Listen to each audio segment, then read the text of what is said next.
We are doing fine. Hi Vishnu, hi Pawan, hi Subramanian. There are some good questions came here. మీరిద్దరూ తెలుగు అయితే తెలుగులోనే continue చేద్దాం.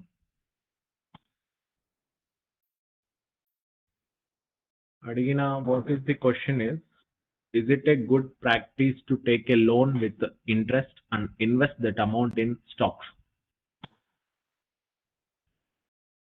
This is the question which you raised. See, ఇది ఎట్లుంటుంది అంటే అండి,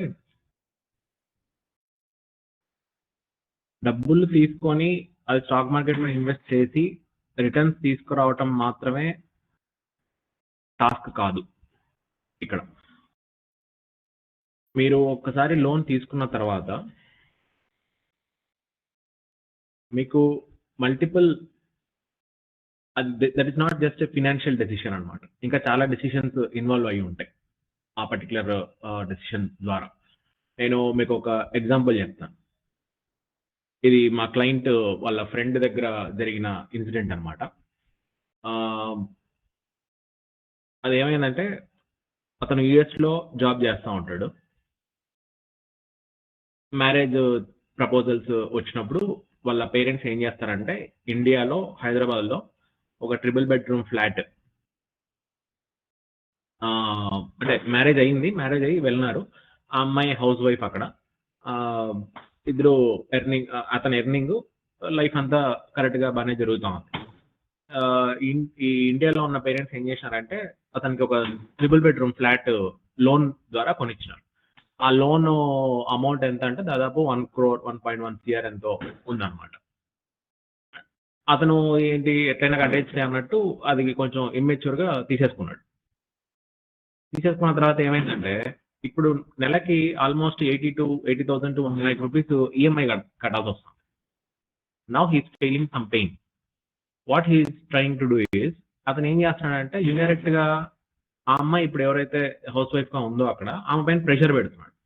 నువ్వు కూడా వర్క్ చేయి, ఇద్దరం సంపాదిస్తే త్వరగా ఈ లోన్ ఏదో కొంచెం బ్రీతింగ్ పాసిబుల్ అవుతుంది, కొంచెం ప్రెషర్ తగ్గుతుంది అని. తద్వారా ఏమైందంటే ఫ్యామిలీలో రిఫ్ట్స్ స్టార్ట్ అయినాయి. సో ఒక లోన్ అనేది ఓన్లీ ఫినాన్షియల్ డెసిషన్ కాదు, మెంటల్ గా it will cripple your freedom. So మీకు అందరికీ ఇలా అవుతుందని కాదు, but for everybody it will test you. Because మీ ఫ్యూచర్ ఇన్కమ్ అంతా కూడా ఆ లోన్ తీసుకోవడం వల్ల అది బ్లాక్ అయిపోతుంది అనమాట. ఫ్యూచర్లో మీరు 30,000 సంపాదిస్తా ఉన్నా కూడా 30,000లో 10,000 స్ట్రైట్ అవే ఈఎంఐకి వెళ్ళిపోయినట్టే. మీకు సంపాదించేది 20,000 అనే థాట్ ప్రాసెస్లోనే ఉండాలి. సో ఈ మెంటల్ ప్రెషర్స్ అన్నిటినీ కూడా మేము ఓవర్కమ్ చేసి నేను స్టాక్ మార్కెట్లో పెట్టుకోగలుగుతాను ఆ లోన్ తీసుకొని అని అనుకుంటే, it's up to you. Mental decisions మీరు స్ట్రాంగ్గా ఉన్నారు, నేను I can cope up with all these things అంటే మీకు ఎంతైతే ఇంట్రెస్ట్ పడుతుందో, suppose let's say 5 lakhs loan తీసుకున్నారు, మీకు 12% ఇంట్రెస్ట్ పడుతుంది.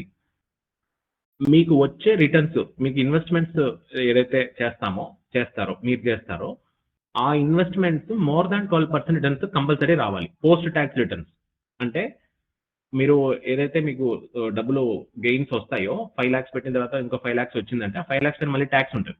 ఆ ట్యాక్స్ తర్వాత మీకు వచ్చే రిటర్న్స్ ఈ 12% కన్నా ఎక్కువ ఉండాలి.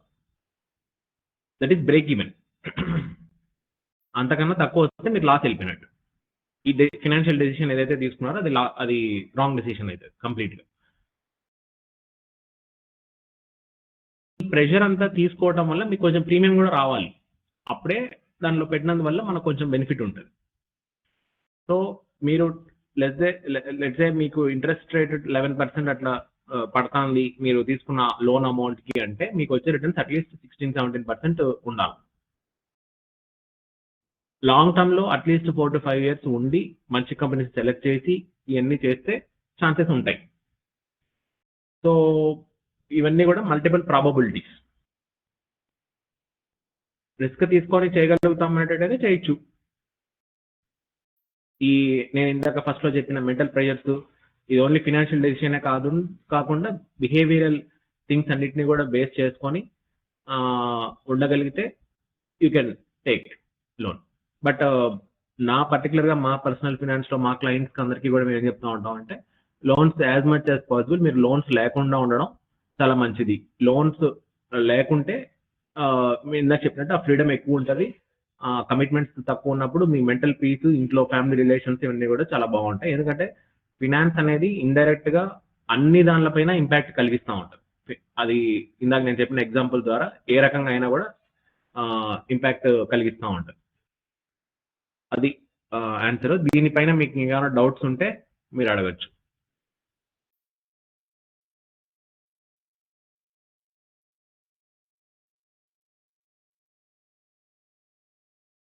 మీకు మైక్ ఎనేబుల్ చేయలేదు.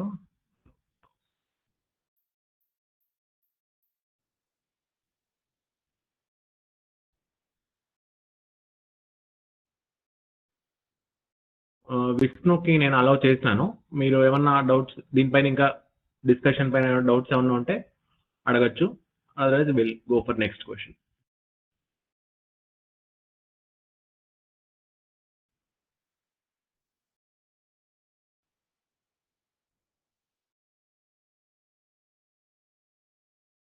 హలో.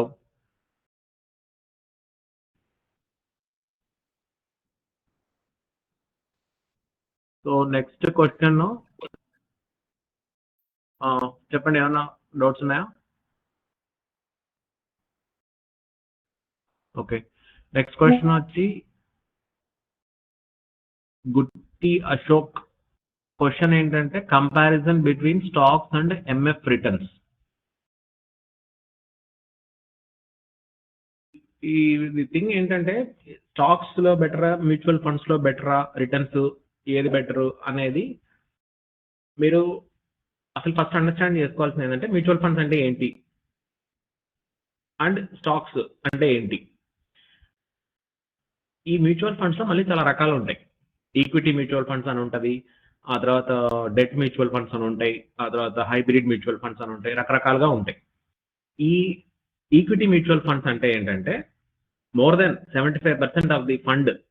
మ్యూచువల్ ఫండ్ అంటే ఏంటి, మన లాంటి వాళ్ళంతా ఒక 10 మందో ఒక 1000 మందో కలిసి వాళ్ళ దగ్గర ఉన్న డబ్బులంతా తీసుకొని ఒక ఫండ్ మేనేజర్కి ఇస్తే మ్యూచువల్ గా ఈ ఫండ్స్ అంతా కాంట్రిబ్యూట్ చేసి ఫామ్ అయ్యే ఫండ్ ని మ్యూచువల్ ఫండ్ అంటారు. ఆ మ్యూచువల్ ఫండ్ ని అతను ఒక ప్రొఫిషియన్సీ ఉండడం వల్ల అతను మేనేజ్ చేస్తూ ఉంటాడు. ఇది బేసిక్ గా మ్యూచువల్ ఫండ్ అంటే. అతను ఎక్కడ ఇన్వెస్ట్ చేస్తాడు అనే దాన్ని చాలా క్లాసిఫికేషన్స్ ఉంటాయి సెబీలో. సో ఈక్విటీ మ్యూచువల్ ఫండ్ అంటే ఏంటంటే 75% ఆఫ్ ది ఫండ్ మనం ఏదైతే కాంట్రిబ్యూట్ చేసినామో, లెట్స్ 1000 crores ఉందనుకోండి, అందులో 75% అంటే 750 crores అట్లీస్ట్ డైరెక్ట్ గా షేర్స్ అంటే కంపెనీలో స్టేక్ తీసుకునేటట్టుగా మనము దాన్ని ఇన్వెస్ట్ చేయాలన్నమాట ఈక్విటీ మ్యూచువల్ ఫండ్స్ అంటే. సో మీరు ఇంకా అబ్జర్వ్ చేయాల్సింది ఏంటంటే ఈ ఈక్విటీ మ్యూచువల్ ఫండ్స్ అన్నా డైరెక్ట్ ఈక్విటీలో ఇన్వెస్ట్ చేయడం అన్నా దీని బిహేవియర్స్ అంతా సేమ్. ఏది రిటర్న్స్ బెటర్ గా వస్తాయి ఈ ఈక్విటీ మ్యూచువల్ ఫండ్స్ అండ్ ఈక్విటీలో అంటే మీరు సెలెక్ట్ చేసుకున్న ఫండ్ ఎటువంటిది అంటే లార్జ్ క్యాపా, స్మాల్ క్యాపా, మల్టీ క్యాపా, మళ్ళీ దానిలో చాలా కేటగిరీస్ ఉంటాయి ఈక్విటీలోనే.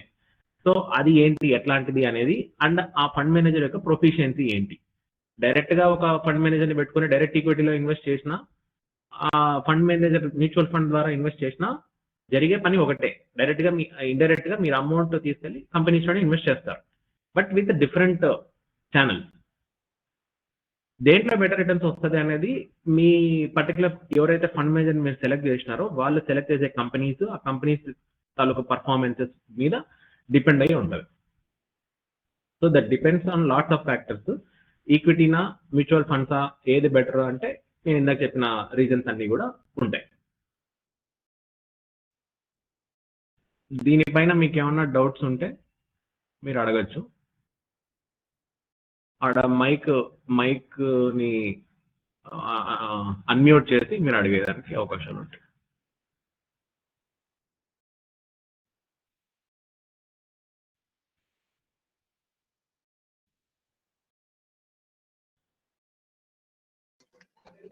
So next question Nawaz Khan అని, needed training in stock market అన్నారు. బేసిక్ గా మనము అశోక్ మీకు ఏమైనా డౌట్స్ ఉన్నాయా? ఓకే బ్రదర్, వినిపిస్తోందా నా? అవును వినిపిస్తాను అన్న, చెప్పండి. అదేనా నా క్వశ్చన్ మీకు పంపడం అనేది ఇన్కంప్లీట్ గా ఉందేమో కొద్దిగా. అంటే నాకు ఓకే. లాస్ట్ ఫ్యూ ఇయర్స్ నుంచి నా ఎక్స్పీరియన్స్ ఏమంటే, ఇప్పుడు స్టాక్స్, మ్యూచువల్ ఫండ్స్ రెండిట్లో మనం ఇన్వెస్ట్ చేసినప్పుడు, ఇప్పుడు మ్యూచువల్ ఫండ్స్ లో 20%, 25% రిటర్న్స్, అబౌవ్ 15 అని చెప్తా ఉంటారు రిటర్న్స్ ఇంత అని మ్యూచువల్ ఫండ్స్ కి. మనం స్టాక్స్ లో పెట్టినప్పుడు మ్యూచువల్ ఫండ్స్ తో కంపేర్ చేసినప్పుడు రిటర్న్స్ ఒక లాంగ్ టర్మ్ పెట్టా కూడా 10 years కి, స్టాక్స్ లో 10 years పెట్టాము, మ్యూచువల్ ఫండ్స్ లో 10 years పెట్టాము. మ్యూచువల్ ఫండ్స్ తో కంపేర్ చేసినప్పుడు మనకి అంతలాగా రిటర్న్స్ ఇస్తాయా అనేది నా క్వశ్చన్ బ్రదర్. అంటే మీరు వినిపించ అడిగేది మ్యూచువల్ ఫండ్స్ అంత బెటర్ గా ఇస్తాయా లేకపోతే స్టాక్స్ బెటర్ గా ఇస్తాయా అన్న? అవును. అదే. సో అది ఏంటంటే మీరు ఏ పర్టికులర్ ఇప్పుడు లెట్స్ సే మీరు 2008 నుంచి 2025 వరకు ట్రాక్ రికార్డ్ తీసుకుంటే 2008 లో మీరు ఏ మ్యూచువల్ ఫండ్ లో పెట్టినారు, ఆ ఫండ్ మేనేజర్ యొక్క కేపబిలిటీస్ ఏంటి అనే దానిపైన మేజర్ గా డిపెండ్ అయి ఉంటాయి రిటర్న్స్ అనేవి. ఇప్పుడు మ్యూచువల్ ఫండ్స్ అన్నిటిని ఒకే ఘాటి కట్టి మనం మాట్లాడలేం. అవును. ఇప్పుడు మీరు అప్పట్లో 2008 ఆ టైంలో కొంతమంది జేఎం ఫినాన్స్ లో పెట్టినారు, ఐసిఐసిఐ ప్రొడెన్షియల్ లో పెట్టినారు. నాకు 2022లో ఒక క్లయింట్ అప్పట్లో ఇన్వెస్ట్ చేసినాడు, ఒకరు వచ్చి కొంచెం రిడీమ్షన్ కి హెల్ప్ చేయాలంటే చేసిందాం అన్నమాట. అవును.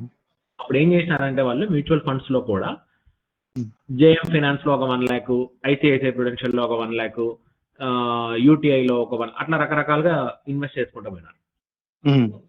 జేఎం ఫినాన్స్ లో ఇన్వెస్ట్ చేసిన అమౌంట్ ఏదైతే 1 lakh ఉందో 2022 డిసెంబర్ కి ఆ 1 lakh కాస్త ఓన్లీ 1,15,000 అయింది, 1,15,000 అయింది అంతే. వేరాజ్ ఐసిఐసిఐ ప్రొడెన్షియల్ ఇంకొక మ్యూచువల్ ఫండ్ 1 lakh ఇన్వెస్ట్ చేస్తే అది ఆల్మోస్ట్ 5,60,000 అయింది. రెండు మ్యూచువల్ ఫండ్సే. కానీ ఇక్కడ డిఫరెన్స్ ఏంటంటే fund manager different, fund manager select చేసిన కంపెనీస్ డిఫరెంట్. మీరు ఫండ్ ఎప్పుడైనా మ్యూచువల్ ఫండ్స్ ని సెలెక్ట్ చేసేటప్పుడు మ్యూచువల్ ఫండ్ ని ఏ రకంగా సెలెక్ట్ చేయాలనే దానిపైన ఒక పెద్ద అసెస్మెంట్ ఉంటుంది అన్నమాట. ఎప్పుడు కూడా మ్యూచువల్ ఫండ్ ని మామూలుగా బేసిక్ గా వీళ్ళు ఏం చెప్తా ఉంటారంటే లాస్ట్ 3 years, లాస్ట్ 5 years మంచి రిటర్న్స్ వస్తే అవి మంచి మ్యూచువల్ ఫండ్స్ అనేది ఒక బేసిక్ ఐడియా. కానీ 2015 నుంచి 2012 నుంచి డేటా అబ్జర్వ్ చేస్తే లెట్స్ సే 2015 లో అంతకుముందు లాస్ట్ 3-4 years నుంచి పర్ఫామ్ చేసిన మ్యూచువల్ ఫండ్స్ అన్నిటికీ ర్యాంకింగ్ ఇచ్చినాం అనుకోండి 2015లో. అవును.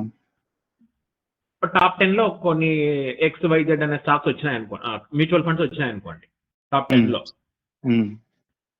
3 years తర్వాత అవి ఆ 10 లో ఓన్లీ 1-2 ఉన్నాయి అంతే 2018 లో వచ్చిన టాప్ 10 లోకి. అవునులేండి.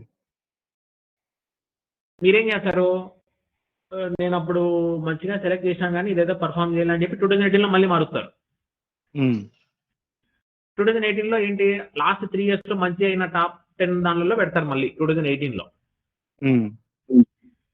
ట్రాక్ రికార్డ్ అబ్జర్వ్ చేస్తే ఏ ఇయర్ లో కూడా ఈ ర్యాంకింగ్స్ లో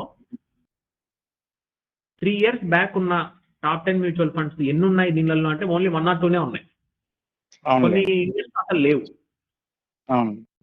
సో అన్ని మ్యూచువల్ ఫండ్స్ ప్రతిసారి పర్ఫామ్ చేయవు. ఎందుకంటే ఫండ్ మేనేజర్ ఒక్కొక్క స్ట్రాటజీతో వెళ్తా ఉంటాడు, ఆ స్ట్రాటజీ కొన్నిసార్లు వర్క్ అవుతుంది, దాని తగ్గట్టు మార్చుకొని ముందుకు వెళ్ళే వాళ్ళు కూడా కొంతమంది ఉంటారు. సో మీరు ఎప్పుడు కూడా ఫండ్ ని సెలెక్ట్ చేసుకునేటప్పుడు ఫస్ట్ వాడు ఏం చెప్తాడంటే ఇన్వెస్ట్మెంట్ ఆబ్జెక్టివ్ అని ఉంటుంది, ఐఓ అంటారు దాన్ని. మీరు మ్యూచువల్ ఫండ్ సెలెక్ట్ చేసుకున్నప్పుడు ఫస్ట్ వాట్ ఈజ్ ఐఓ అని చూడాలి. What is investment objective? Investment objective వాడు నీట్ గా రాస్తాడు, వాడి ఇంటెన్షన్స్ ఏంటి, మీరందరూ నాకు మ్యూచువల్ ఫండ్ లో ఇది డబ్బులు ఇచ్చినారు, ఆ డబ్బులతో నేను ఏం చేయబోతున్నాను అనేది ఆ ఇన్వెస్ట్మెంట్ ఆబ్జెక్టివ్ లో చాలా క్లియర్ గా మెన్షన్ చేస్తాడు. అది చదవాలి. వాడు చెప్తాడు ఈ పర్టికులర్ మ్యూచువల్ ఫండ్ నేను నెక్స్ట్ 5 years ని 10 years ని దృష్టిలో పెట్టుకొని డిజైన్ చేస్తున్నానా, లేకపోతే షార్ట్ టర్మ్ లో చేస్తున్నానా, స్మాల్ క్యాప్ లో పెడుతున్నానా, లార్జ్ క్యాప్ లో పెడుతున్నానా, అంతా అక్కడ ఇన్వెస్ట్మెంట్ ఆబ్జెక్టివ్ లో డిస్క్రైబ్ చేస్తాడు.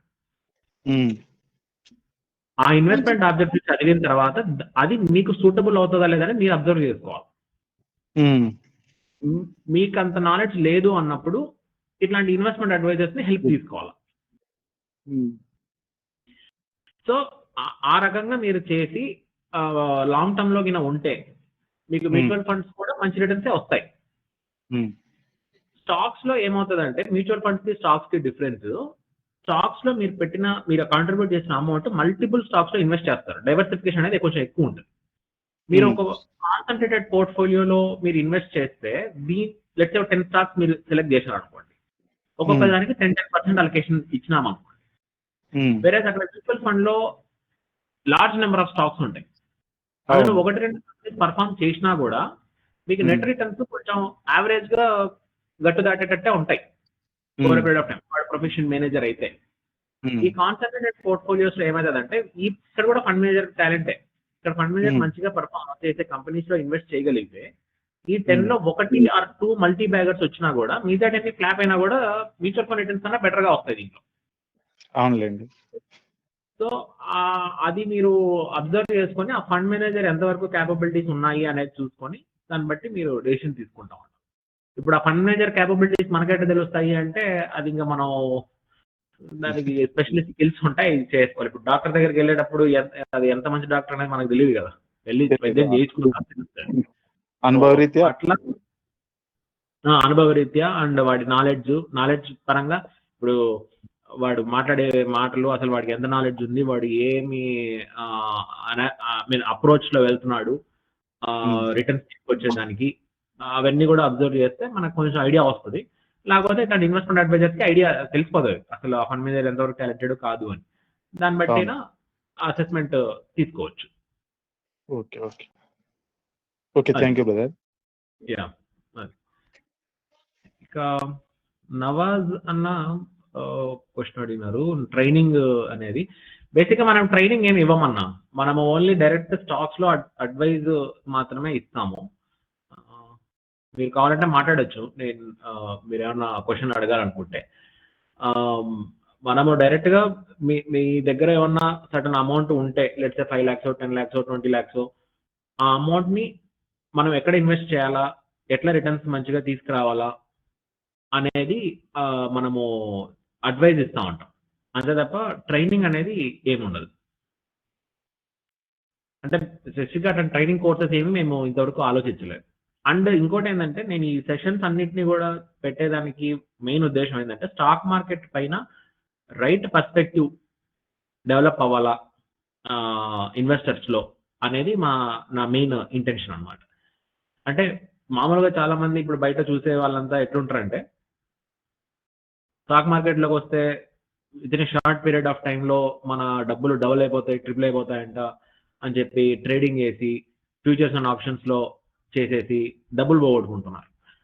మామూలుగా స్టాక్ మార్కెట్ లో డబ్బులు సంపాదించే వాళ్ళు ఎవరు కూడా ట్రేడింగ్ చేసి, ఇప్పుడు మీరు హిస్టరీ గమనిస్తే ఎప్పుడైనా కానీ మీరు ఆర్టికల్స్ కానీ ఫ్యూచర్ గూగుల్లో కూడా సెర్చ్ చేసుకోవచ్చు. స్టాక్ మార్కెట్ లో బాగా డబ్బులు సంపాదించిన వాళ్ళు ఎవరు అని చెప్పి టాప్ 10 people ని మీరు చూస్తే దానిలో దాదాపు ఒకడు కూడా ట్రేడింగ్ చేసిండే అయినాడు. వాళ్ళు ఓన్లీ లాంగ్ టర్మ్ ఇన్వెస్ట్ చేసిన వాళ్ళే ఉంటారు. అంటే మీరు ఎట్లయితే ఒక భూమిని చూసి ఆ భూమిని ఇన్వెస్ట్ చేసిన తర్వాత ఒక 20 ఏళ్ళు దాన్ని టచ్ చేయకుండా ఉంటారో, అటువంటి కన్విక్షన్ ఉండాలి స్టాక్ మార్కెట్ లో. ఇప్పుడు నేను ఒక కంపెనీని స్థాపించి ఆ కంపెనీని రన్ చేస్తున్నాను అంటే, ఇప్పుడు ఒక స్కూల్ స్టార్ట్ చేస్తాను నేను, సపోజ్ లెట్సే ఈ రోజు ఒక 10 మంది జాయిన్ అయింటారేమో ఫస్ట్ ఇయర్ లో. ఈ 10 మంది నుంచి 1000 మందికి పోవాలంటే లాట్స్ ఆఫ్ ఎఫర్ట్స్ ఉండాలా, టైం ఉండాలా, టైం పడుతుంది 10 నుంచి 1000కి వెళ్ళాలంటే. అట్ ది సేమ్ టైం మీ డబ్బులు కూడా మల్టిప్లై అవ్వాలంటే కొంచెం టైం పడుతుంది. అంత షార్ట్ డ్యూరేషన్ లో డబ్బులు పెరగవు. స్టాక్ మార్కెట్ లో డబ్బులు ఒకవేళ ఆ రకంగా పెరిగినా కూడా అంతే స్పీడ్గా డబ్బులు పోతాయి. సో ఆ పర్స్పెక్టివ్ ఏదైతే ఉందో, మీరు స్టాక్ మార్కెట్లోకి రావాలా అంటే అట్లీస్ట్ మీకు 5 years టైం పీరియడ్ మినిమం పెట్టుకొని రావాలి. ఎందుకంటే ఇందాక నేను చెప్పినట్టే, ఈ స్కూలు 10 మంది స్టూడెంట్స్ ఉన్నప్పుడు ఆ స్కూల్ నేను కొనాలంటే దాన్ని ₹1,00,000 అడిగితే, ₹1,00,000కి నేను కొనాలంటే అది 1000 మందికి పోయినప్పుడు నేను కట్టాల్సిన అమౌంట్ చాలా ఎక్కువ ఉంటుంది. సో ఈ వాల్యుయేషన్ అంత పెరగాలి అంటే దానికి కొంచెం టైం పడుతుంది. ఎట్లయితే స్కూల్ డెవలప్ అయ్యి మంచిగా టీచర్స్ని సెలెక్ట్ చేసుకోవాలా, మంచిగా స్టాఫ్ని మెయింటైన్ చేయాలా, ఆ తర్వాత క్లీన్లీనెస్ మెయింటైన్ చేయాలా, మంచి రిజల్ట్స్ రావాలా, పేరెంట్స్ ఎవరైతే వాళ్ళ ఇంటెన్షన్తో స్కూల్కి పంపిస్తారో వాళ్ళకి సాటిస్ఫైడ్గా ఉండాలా, ఇవన్నీ జరగాల అంటే సర్టన్ టైం పడదు. సేమ్ అట్లాగే మనం ఒక కంపెనీని అసెస్ చేసి ఆ కంపెనీని ఇన్వెస్ట్ చేస్తే ఆ కంపెనీ ప్రాఫిట్స్ తీసుకొచ్చి అది కంపెనీ సైజ్ పెరిగేదానికి కొంచెం టైం పడుతుంది. ఆ సైజ్ పెరిగినప్పుడే మన ఇన్వెస్ట్మెంట్స్ పెరుగుతాయి. ఈ రకంగా ఒక ఎవల్యూషన్ లాగా రిటర్న్స్ వస్తే అది స్టాండర్డ్గా రిటర్న్స్ వస్తాయి. ఆ రకమైన పర్స్పెక్టివ్లోనే రావాలి. షార్ట్ టర్మ్లో లెస్ దాన్ 6 months 1 yearలోనే డబ్బులు రావాలంటే దీంట్లో రావు. ఒకవేళ వచ్చినా డబ్బులు పోతాయి. అది విషయం. మీరు కావాలంటే డైరెక్ట్గా మాట్లాడొచ్చు కూడా, క్వశ్చన్ అడగచ్చు. నేను మీకు అలౌ చేసినాను.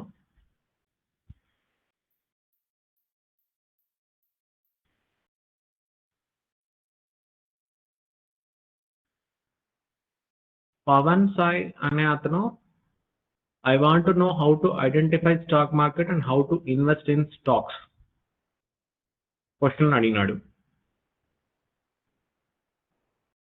నాకు తెలిసి ఇతని ఇంటెన్షన్ ఏంటంటే స్టాక్ని ఎట్లా మనం ఐడెంటిఫై చేయాలా అండ్ ఎట్లా ఇన్వెస్ట్ చేయాలా, దాంట్లో ఎట్లా ఇన్వెస్ట్ చేయాలా అంటే డైరెక్ట్ మీరు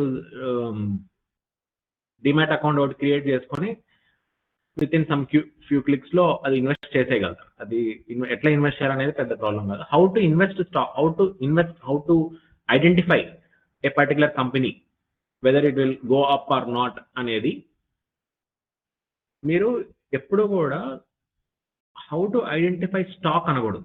అక్కడే ప్రాబ్లం ఉంది. మీరు స్టాక్ను ఐడెంటిఫై చేయటం వల్ల స్టాక్ అనేది జస్ట్ ఒక ఇండికేషన్ అంతే, అదొక ప్రైజ్ అంతే. మీరు ఎంతసేపు ఆ స్టాక్ ప్రైజ్ని చూసుకుంటూ ఉంటే దానివల్ల మీకు ఏం ఉపయోగం ఉండదు. విషయం ఏంటంటే ఆ స్టాక్ వెనకాల ఒక పెద్ద కంపెనీ ఉంటుంది. ఆ కంపెనీ ఎంత విలువ ఉంది అని చెప్పేది ఈ స్టాక్ ప్రైజ్ అంతే. సో మీరు అడగాల్సిన క్వశ్చన్ అంటే హౌ టు ఐడెంటిఫై స్టాక్ కాదు, how to identify good company అనాలి. కంపెనీని ఐడెంటిఫై చేయగలిగితే ఆటోమేటిక్గా అది మంచి కంపెనీ అయితే దాని ప్రాఫిట్స్ పెరిగితే ఆటోమేటిక్గా దానికి ఉన్న వాల్యుయేషన్స్ ఇండికేట్ చేసే స్టాక్ పెరుగుతుంది, లేకపోతే పడిపోతుంది. సో ఆ ఐడియాలజీ, ఆ పర్టికులర్ మైండ్ సెట్లో ఉండాలి. మనము స్టాక్ ప్రైజ్ను చూడకూడదు. నువ్వు పొద్దున్న నుంచి సాయంత్రం వరకు స్టాక్ ప్రైజ్ని చూసినా చూడకపోయినా ఏం డిఫరెన్స్ ఉండదు. చూసి ఊరికి టైం వేస్ట్ తప్ప దాంట్లో ఎటువంటి లాభము ఉండదు. ఎందుకంటే స్టాక్ ప్రైస్ మూమెంట్స్ ఇప్పుడు చాలా మంది కొనుక్కోవడము అమ్మడం జరగటం ఉండడం వల్ల అది కంటిన్యూస్గా మారుతూ ఉంటుంది స్టాక్ ప్రైస్. అండ్ ఇక్కడికి వచ్చే వాళ్ళు కూడా కొంతమంది తక్కువ మంది ఇన్వెస్టర్స్ ఉంటారు. కంపెనీని చూసి ఇన్వెస్ట్ చేసే వాళ్ళు తక్కువ మంది ఉంటారు. ట్రేడింగ్ చేసే వాళ్ళు ఎక్కువ ఉంటారు. సో ట్రేడింగ్ చేసే వాళ్ళు ఎక్కువ ఉన్న పరిస్థితుల్లో ఏమవుతుందంటే వేరియస్ రీజన్స్ వల్ల మల్టిపుల్ ఫ్యాక్టర్స్ని కన్సిడర్ చేసుకుంటూ వాళ్ళు ఇష్టం వచ్చినట్టు వాల్యుయేషన్స్ మార్చుకుంటూ ఉంటారు. Because that is not a single person rule కాబట్టి. సో మీరు ఎప్పుడూ కూడా కంపెనీని ఐడెంటిఫై చేయాలి. సింపుల్గా అర్థం అవ్వాల్సింది. కంపెనీని ఎట్లా ఐడెంటిఫై చేయాలి అని అడిగితే అది మీకు స్పెషలైజ్ స్కిల్ ఉండాలి. అది ఇప్పుడు ఆ కంపెనీ వాల్యూ ఎంత అని అసెస్ చేయగలిగే టాలెంట్ ఉండాలి. ఇప్పుడు సపోజ్ లెట్స్ సే ఏథర్ అనే ఒక బైక్ కంపెనీ ఉంది. ఏథర్ ఎనర్జీ అనే ఒక స్టాక్ ప్రైజ్ వెనకాల ఉన్న కంపెనీ పేరు ఏథర్ ఎనర్జీ. అదేం చేస్తుంది? ఈవీ బైక్స్ ని మ్యానుఫ్యాక్చర్ చేస్తారు.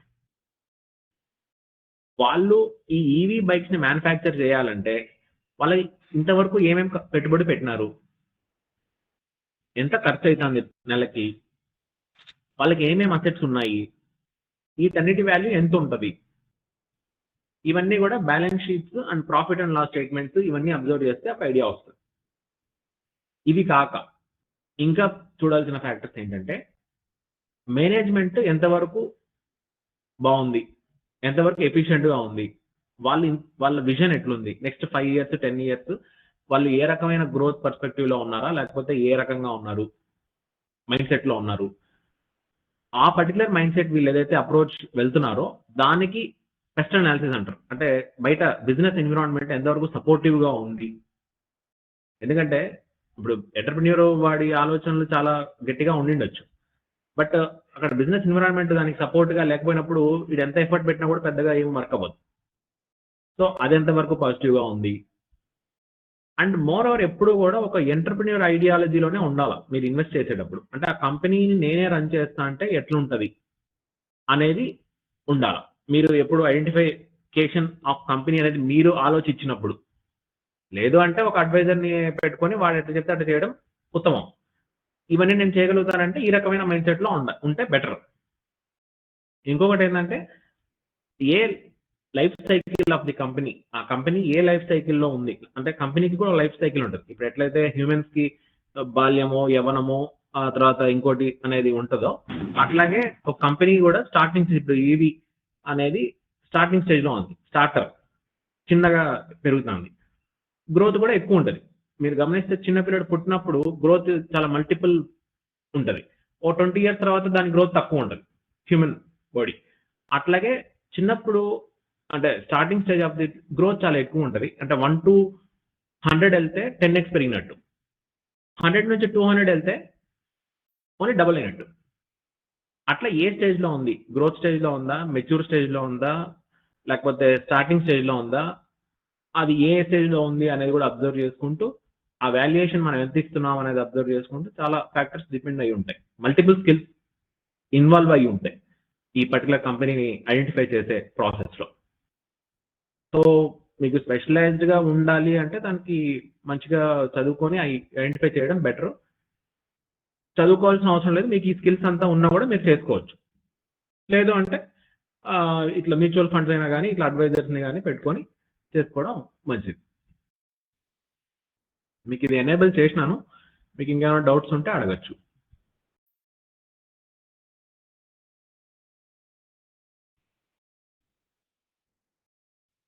ఇంకొకరు వేదాంత్ మెహ్రా అనే అతను, will Trump sign the deal, will Nifty rise after that.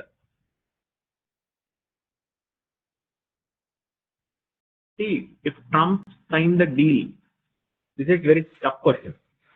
We can't guess how that person is behaving. Even world is waiting for how he's tackling the issue. But one thing, what I advise you to understand is, as I said, you should invest in stock markets with a long-term perspective. It's in, let's say, 5 or 7 or 10 years. In this example itself, if Trump in April, he became president in January, and he announced the trade war in 2025 April, and Nifty fallen around 22,000. Now it is around 26,000. Is there any changes? Trump imposed 10% tax duty, and he's negotiating with in a very stubborn way with India to make a trade deal. So nothing changed, and matters are much more worse now. But now Nifty is at 26,000. So these are all very temporary factors to be considered for a long-term investor. Obviously, if Trump signed the deal and if the deal is nice, obviously the companies which are more dependent on US will have better stock price movements upside. And but to be frank, if Trump, whatever he is doing, it is very good for India. Because the companies whichever were highly dependent on US markets and which are very much lazy to identify or scout other markets are rigorously trying to capture other countries' market share as well. And obviously, America won't go anywhere after 2 or 3, even after Trump also it will come back. So it will be a very good learning process for all those companies. So over a period of time, it will be a very good thing. And I feel it will the deal, whichever if it is happen as soon as possible, definitely it's a very good thing for India, and I expect there will be a movement for upside also for that with that. So with this, we finished all this query. And if you have any other queries, you can ask. Otherwise, we will wrap the session.